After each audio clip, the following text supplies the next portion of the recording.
una secundaria en los Estados Unidos grabaron un video del nuevo tema de Bruno Mars. El video tuvo récords de visitas en YouTube y hasta hizo lagrimear al cantante.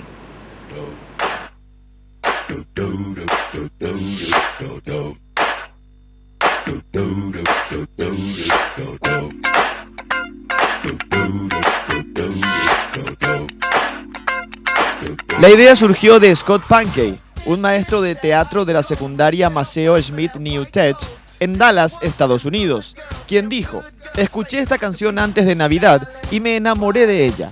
Desde entonces el profesor organizó a sus alumnos para grabar el video como un proyecto escolar. En solo 3 semanas, los estudiantes concretaron el trabajo y lo subieron a internet.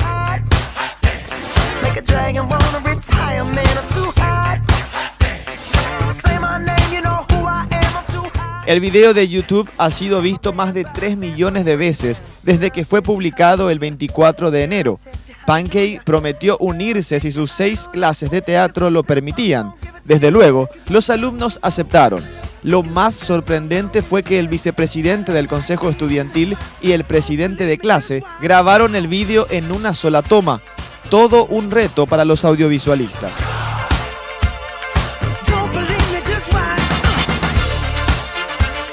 Los adolescentes consiguieron impresionar a un gran artista, Bruno Mars, quien dijo que lloró cuando vio el video.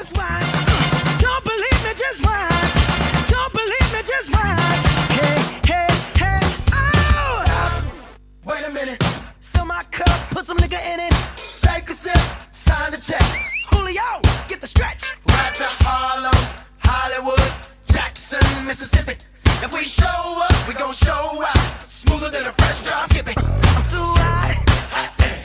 Call the police and the fireman. I'm too hot. Make a dragon wanna retire, man. I'm too hot. Bitch, say my name, you know who I am. I'm too hot. And my band bought that money. Break it down. Girls hit you, hallelujah. Girls hit you, hallelujah. Girls hit you, hallelujah. 'Cause Uptown Funk don't give it to you.